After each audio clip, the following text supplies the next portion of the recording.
Já está no ar. Olá, amigos, boa tarde, né? Eu estou aqui com a diretora do Hospital Alceu Melgaço Filho, aqui em Barra de São Francisco, conhecido como doutora Rita de Cássia. Eu estou de máscara e só mostrar minha cara para o pessoal ver que nós estamos de máscara. Mas a câmera não está querendo mostrar essa cara assim, tá vendo? Eu estou de máscara e por isso eu vou estar pedindo a Lorena para estar tirando a máscara dela, para tirar a Lorena. Em primeiro lugar, né? Boa tarde, Lorena. Boa tarde, Mazinho. Boa tarde a todos que estão nos assistindo.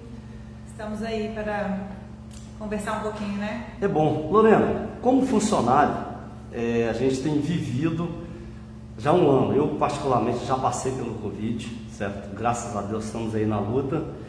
Não desejo a ninguém. E como funcionário, a gente está vendo o dia a dia daqui, que não está fácil, em especial nesses últimos 30 dias. O número de Covid tem subido muito.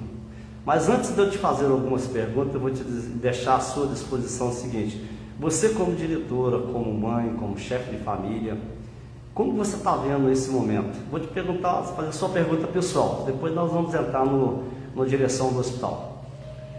Infelizmente, Mazinho, eu tenho visto um descaso muito grande da população, por alguns comentários e até mesmo por algumas oportunidades, né, de verificação mesmo nos locais. A gente tem assistido aí, né, pessoas completamente alheias ao perigo que isso tem, que está no meio de nós. São pessoas que simplesmente ignoram o uso da máscara, são pessoas que não estão preocupadas com o que tem acontecido. Esse final de semana eu pude presenciar várias pessoas sem máscaras, andando, né, nas ruas, porque realmente a gente entende que as pessoas elas precisam se deslocar, as pessoas precisam sair para trabalhar, as pessoas precisam fazer seus afazeres, mas que façam com segurança, que façam com responsabilidade. Então, assim, a gente tem visto hoje muito descaso da população em relação à sua segurança e à segurança do próximo também, né? Porque ao utilizar a máscara, o álcool, você não está só se protegendo, você também está protegendo seus familiares, você está protegendo aquele ente querido que você tem ali. Então, assim, a gente precisa entender que, como o nosso governador disse, ele sozinho ele não vai dar conta da pandemia. O Hospital Dr. Alceu Melgaço sozinho não vai dar conta. Então, se a gente não tiver uma soma, né, um somatório de fatores para contribuir para que esse vírus ele pare de circular, a gente não vai ter êxito nenhum, infelizmente. Sim, então vamos começar sobre o hospital. Lorena, nos últimos dias, como eu já disse no começo, a gente tem visto que o número de pessoas contaminadas e, infelizmente, o número de óbitos cresceu muito.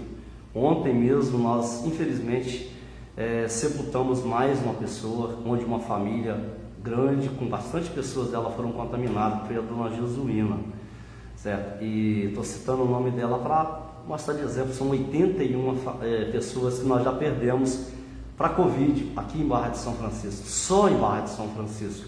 Nós vemos os municípios vizinhos que também estão ficando aterrorizados. Como você mesmo disse, eu até sábado eu coloquei um desabafo lá na rede social sobre o que a gente está vendo e o momento que a gente está vivendo. A descrença do cidadão, não podemos generalizar, que temos alguns amigos, temos pessoas responsáveis sim, mas nós estamos vendo pessoas contaminadas na rua, certo?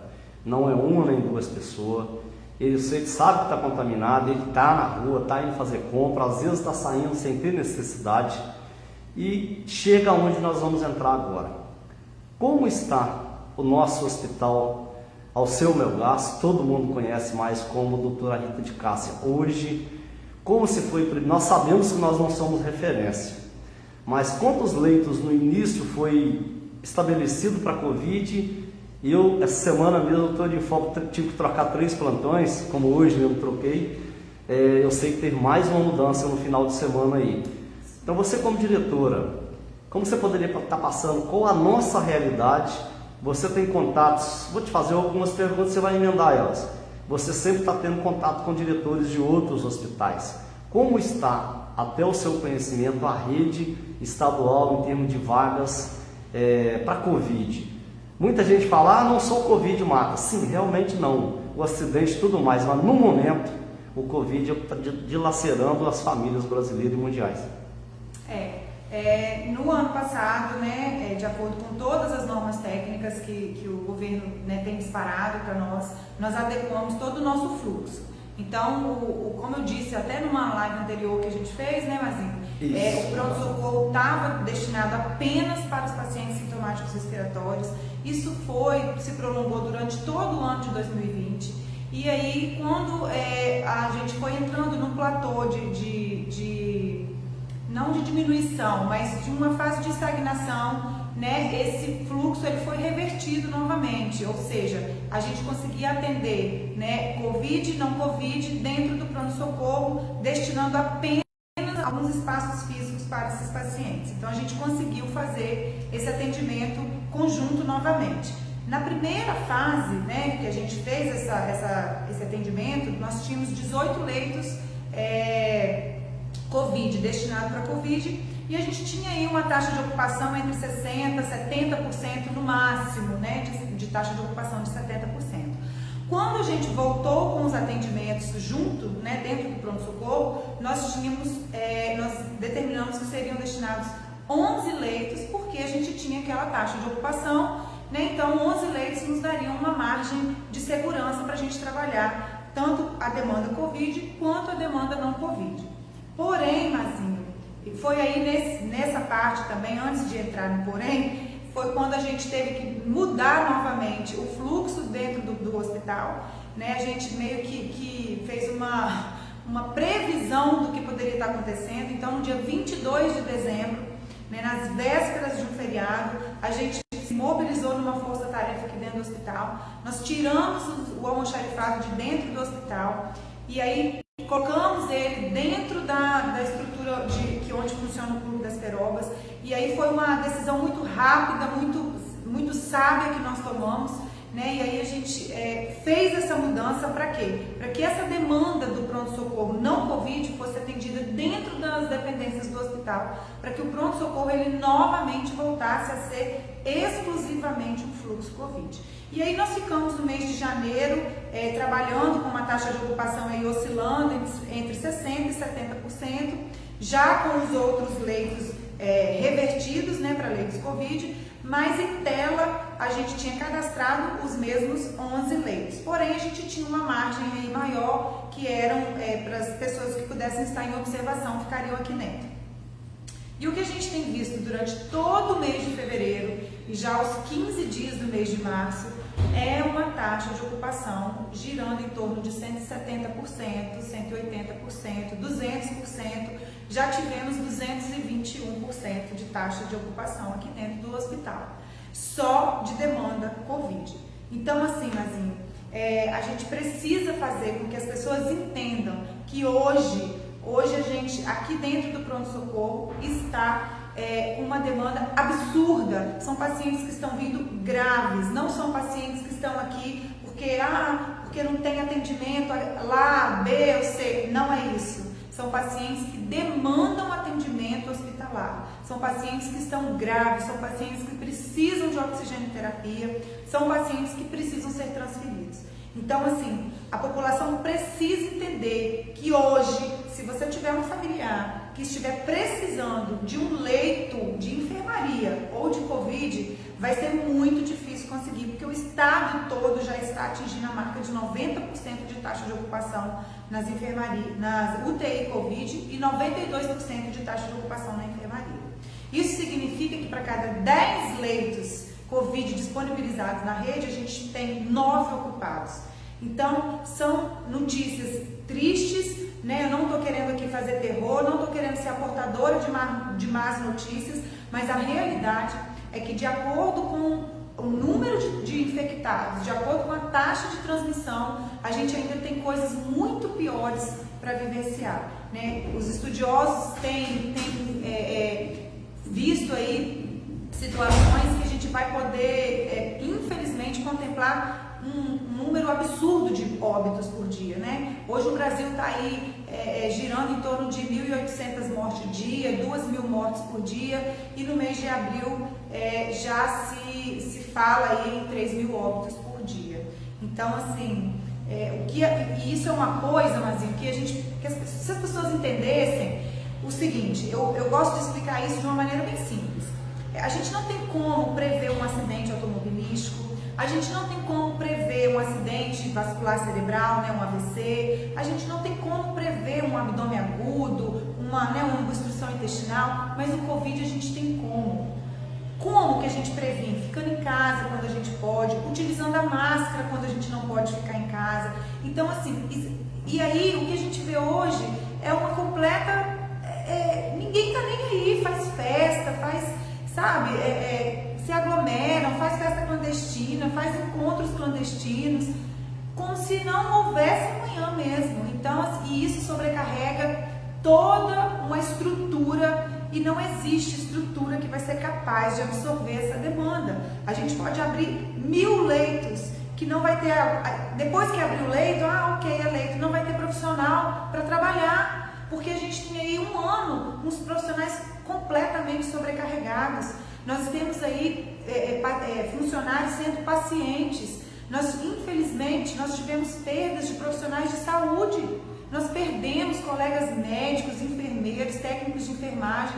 E aí, isso é uma bola de neve que, se não tiver uma diminuição nesses casos, isso só vai sendo acrescido, né? A gente não tem como falar assim, não, o dia tal vai parar. A gente ainda não tem vacina. Então, assim, a gente precisa entender que a cura, né, para esse mal depende de nós. É um posicionamento comportamental. É um posicionamento que independe de política, que independe de partido, que independe do que você pode pensar que é certo e que é errado. Existe uma verdade em relação ao coronavírus. Essa verdade é, se eu usar a máscara, se eu utilizar o álcool e se eu puder ficar em casa, essa é a receita infalível. Lorena, muito bem. Deixa eu te fazer outra pergunta. Como nós estamos, os médicos, falar de médico, os médicos que nós temos na unidade são suficientes para atender esse tanto de número? Então, Mazinho, isso é um outro problema que a gente tem enfrentado.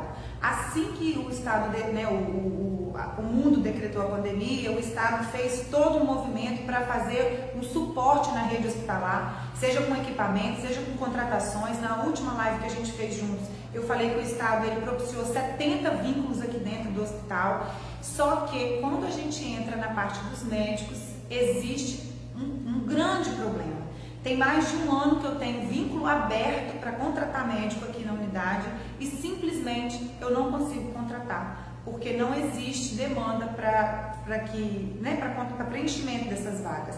Então eu tenho vaga aberta e hoje a situação do meu corpo clínico aqui é uma situação que é angustiante ver os nossos médicos trabalhando alguns dias sozinhos, né, para levar toda essa demanda. Então, assim, mais uma vez, todas as oportunidades que eu tiver para falar, para agradecer essa equipe do Hospital Dr. Alceu Melgaço, eu agradeço e, assim, eu tiro o chapéu para vocês. E são todos os colaboradores do Hospital Dr. Alceu, desde os terceirizados até os nossos aqui, né, do quadro fixo. Eu quero dar, assim, externar a minha eterna gratidão a vocês pelo compromisso, pelo comprometimento, que nós estamos há um ano lutando aí e a gente tem que estar sempre bem, a gente tem que estar disposto e a gente tem que ter coragem para enfrentar, porque como a população não tem tido, né, o entendimento de enfrentar essa doença, nós temos que ter. Então a gente tem que ter para eles e para nós mesmos.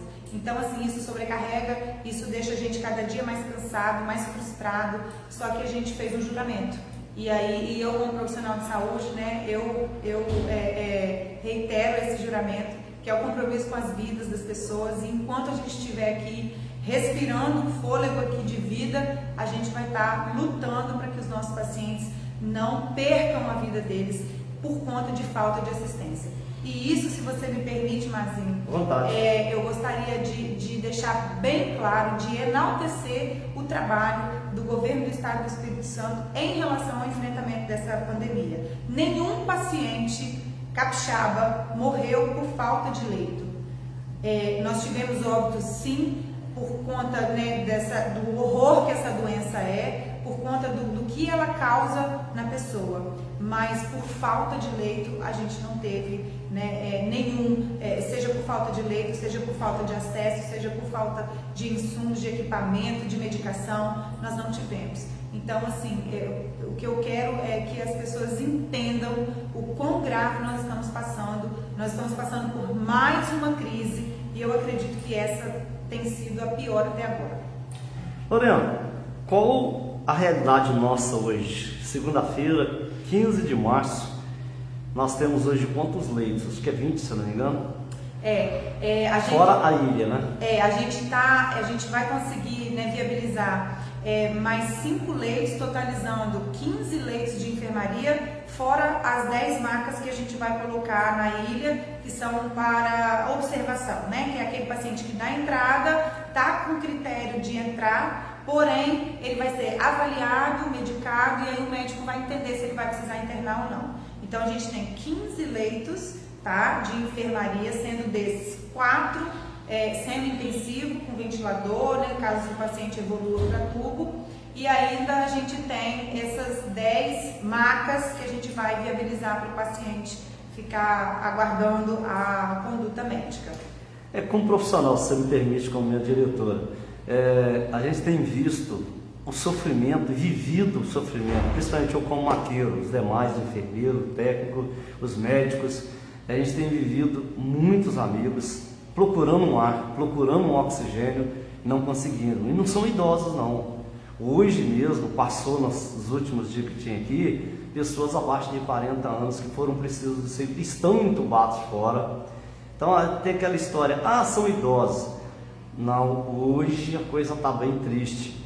Aí eu tenho notícia aí, em Águia Branca mesmo, nós temos uma família que está toda ela. Tem 3 deles entubados. Hoje o mais novo lá acabou de me dizer que ele também deu positivo, certo? Nós vimos aqui em Paulista outra família, toda ela, independente de quem seja. E uma pergunta que eu ia te fazer no começo e esqueci: como o hospital é porta de entrada? A gente está recebendo pacientes de outros municípios? Sim, a gente recebe os pacientes de outros municípios. A gente é porta aberta, mas a gente pede para aqueles municípios que têm os hospitais de pequeno porte, né, para fazer o contato direto com a central de regulação, que hoje todos os hospitais têm cadastrado, né, o sistema de regulação de vagas, que é o MV, mas a gente é porta aberta e a gente não vai negar atendimento para ninguém, né? E aí o que a gente pede é que todo o protocolo que já é feito com os próprios hospitais mesmo, né? Que a gente sempre tem essa demanda, mesmo antes do Covid a gente já era porta aberta para atender toda essa população, e isso não mudou, o acesso ele continua sendo garantido a toda a população. Isso é bom. Eu, como funcionário, eu sei que sim, mas algumas pessoas que perguntaram, eu até coloquei mais cedo que a gente estaria conversando. Eu quero te agradecer por ter tirado um tempinho. Eu sei que para você também como diretor, para a senhora como diretora, não é fácil. Obrigado.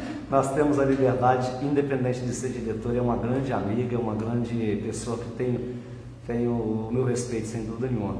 Mas, Lorena, para a gente estar encerrando, fazendo uma análise de tudo isso, nós estamos vendo aí muita gente novo precisando chegar ao outubro. Que você como mãe, nós vemos aí as festas clandestinas dos jovens que estão saindo escondido. Eu até coloquei isso num post assim: só que esse jovem tem mãe, tem pai, tem irmão, tem tio, e um que vai para uma balada, um que vai para um encontro, um que fica aí em muitos lugares. Eu não estou generalizando, tem muitas pessoas responsáveis, mas um acaba bagunçando tudo, certo?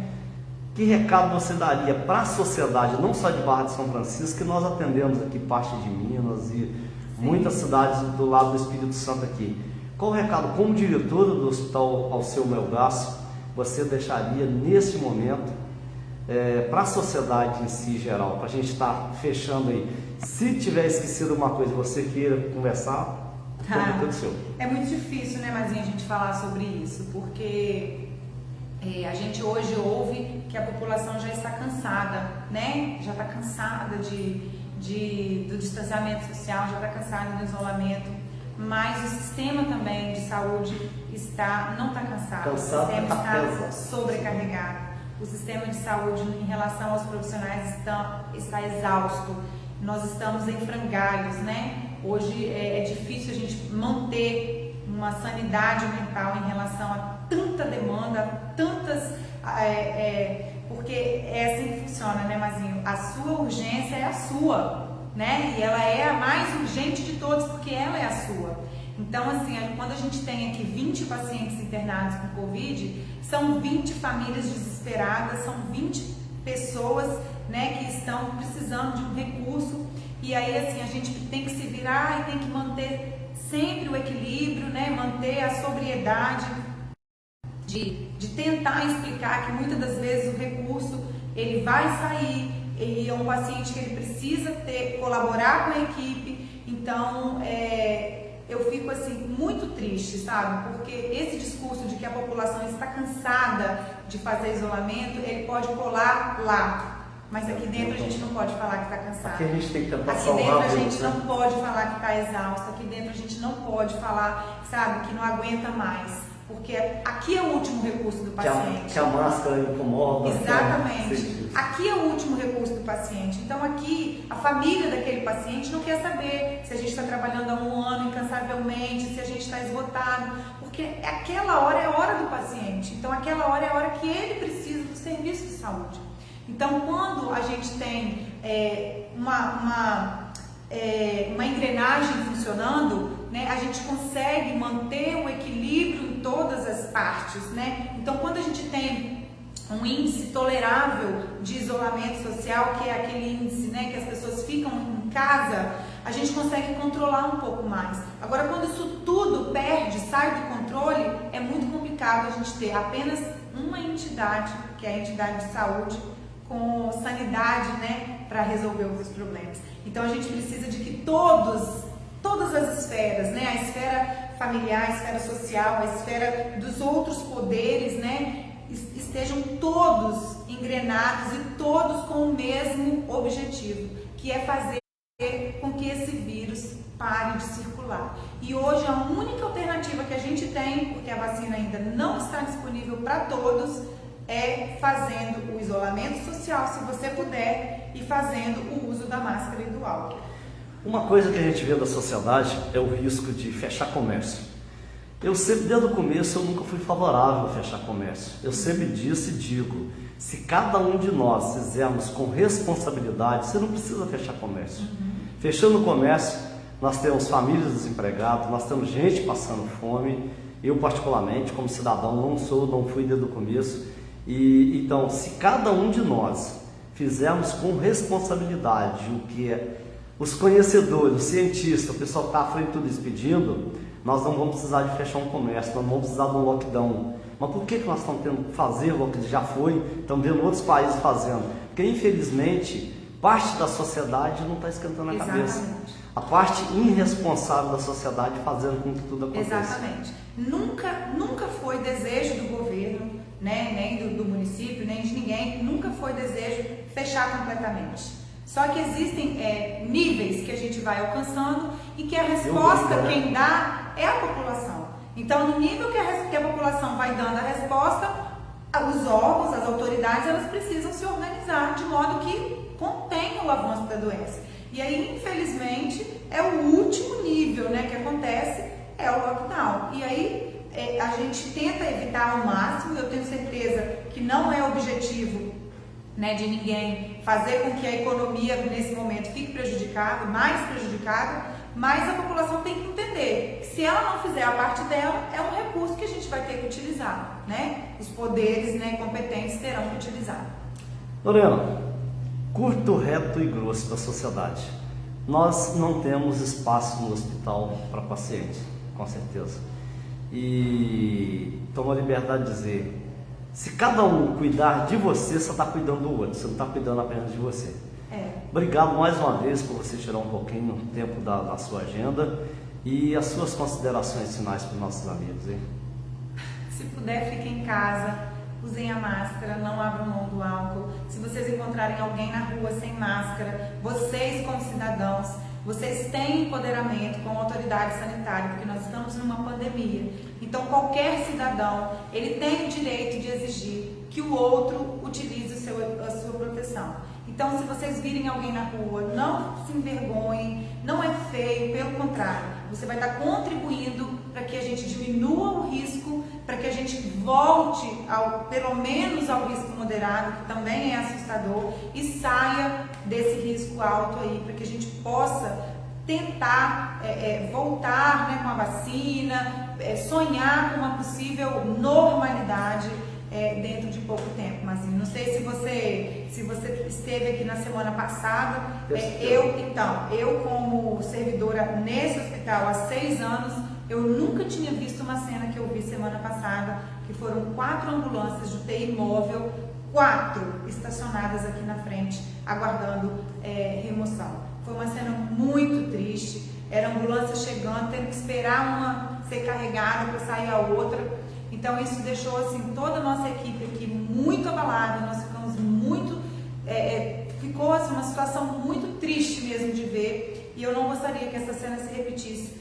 Mas infelizmente hoje aqui o meu cenário, eu tenho muitos pacientes graves que estão precisando de leitos de UTI, e com certeza essa cena vai se repetir ainda. E em termos de vagas? Em termos de vagas, nós estamos aí com 90% de taxa de ocupação. Está cada dia mais difícil de se conseguir uma vaga no leito de UTI. Tá bom, amigos, eu espero a gente poder ter levado curto, reto e grosso com os amigos em si. Agradecer mais uma vez a diretora, que sempre que pode tem nos recebido. Eu sempre digo, não sou repórter, mas é gostoso a gente poder mostrar o que acontece no município. Eu gosto de mostrar o que acontece nas igrejas. Infelizmente a gente não pode deixar também de mostrar o que acontece aqui, porque aqui no hospital ele é o início e é o fim de muitas de nós, certo? Loriana, obrigado mais uma vez, e que Deus possa estar iluminando a cada vez mais a toda a nossa equipe. Para a gente que trabalha, a gente sabe que é cansado, é cansaço mesmo, é exaustante, mas a equipe sempre está tirando que nem coração de mãe, né? Sempre está dando um algozinho a mais. Obrigado a todos, gente. Eu que agradeço. Tchau.